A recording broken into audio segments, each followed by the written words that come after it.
If you are a business owner and you own that business by yourself, pay attention because I got some breaking news hot off the press. Guess what? The PPP loan is back. You heard it straight from the horse's mouth. The PPP loan is back, but in order for you to understand how you can qualify for this new PPP loan, you have to listen to this full video. First and foremost, if you are structured as an LLC, you don't qualify. That's right. You do not qualify for this new PPP loan because you are seen as what's called a disregarded entity. And the definition of being disregarded is to pay no attention to or ignore. So whenever you own that business by yourself and you are structured as an LLC, if you look at your EIN document right now, it'll have your business name, LLC, and underneath it, it will have your name, and automatically you do not qualify for this new PPP loan. You must be separated from that business wholeheartedly. And the only way that you can be separated from that business is by structuring your business as a corporation, because the IRS classifies a United States person as a citizen or resident or a corporation. And the reason why you won't qualify as an LLC, because what we are trying to do right now for you is to help you build a legacy that has nothing to do with you. So this new PPP loan is not even called the Payroll Protection Program. This is the Payment Processing Potential. That's right. The Payment Processing Potential. Do you know right now that you can actually go secure funding today and never use your social security number, never have to submit financial returns, never have to submit income tax returns? None of those things you have to submit, because with Stripe, they allow you to get funding based on how much money you process through their system. And I'm going to explain how you can tap into that, right? So what we're going to do first is set you up with the legacy builder. That means we're going to open you up an operating company, a parent company, a real estate investment trust, and a holding company. And what we're going to do, we're going to allow those companies to do what's called business to business transactions. That is simply a commercial exchange between two businesses. And we're also going to use another accounting term called accounts receivables.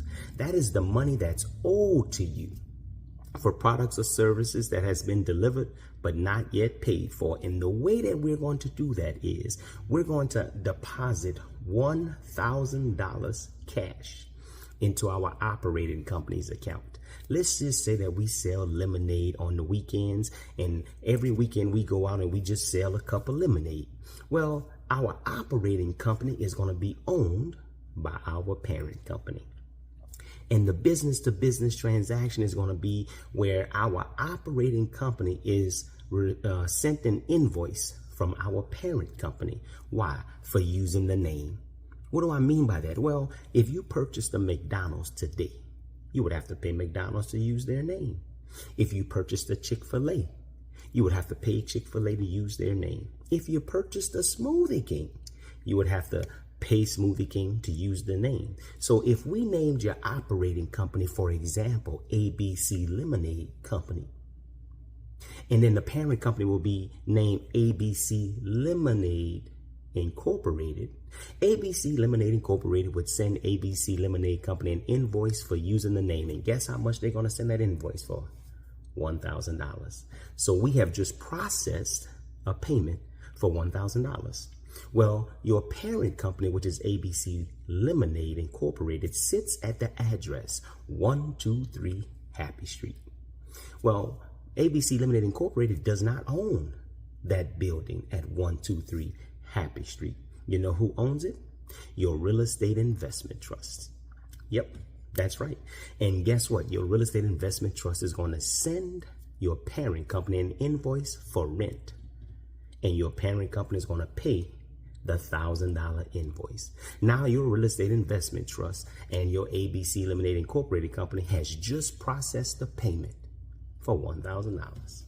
Now your real estate investment trust has $1,000 sitting in their bank account, and all of a sudden they're going to receive an invoice from your holding company, which is called Refresh Holdings.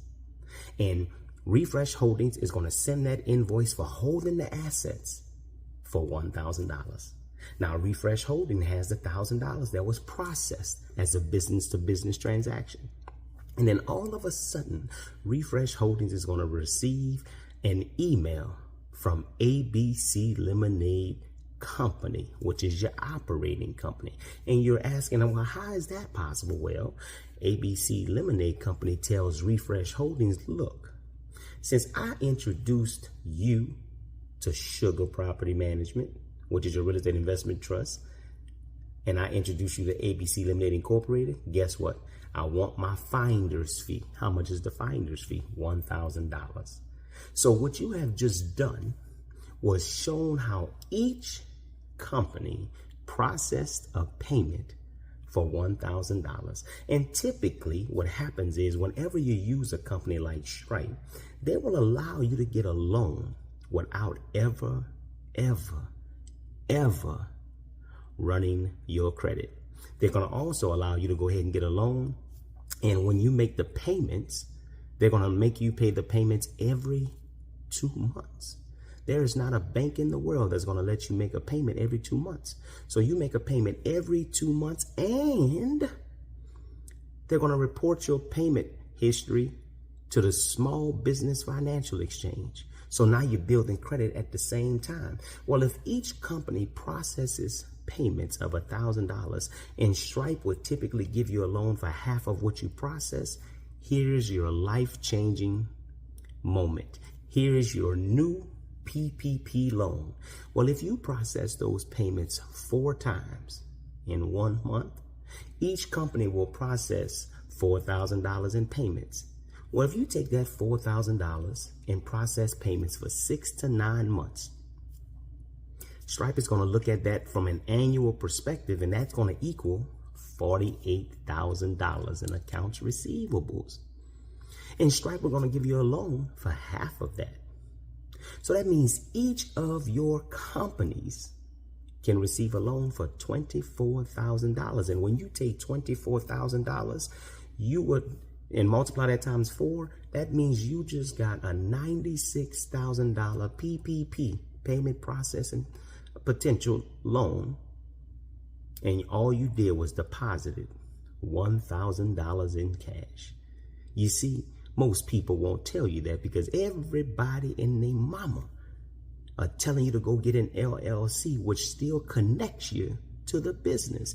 You see, when you get that EIN number for a corporation, it doesn't have your name on it. So now we have just shown you how you can qualify for the new PPP loan, the payment processing potential loan, and never, ever have to have your name associated with it. Come on. Talk about financial freedom. If you need any more information, log on to www.macenterpriseconsulting.com. Allow us to help you build that legacy so that way you can qualify for the new PPP. Have an amazing day. Peace.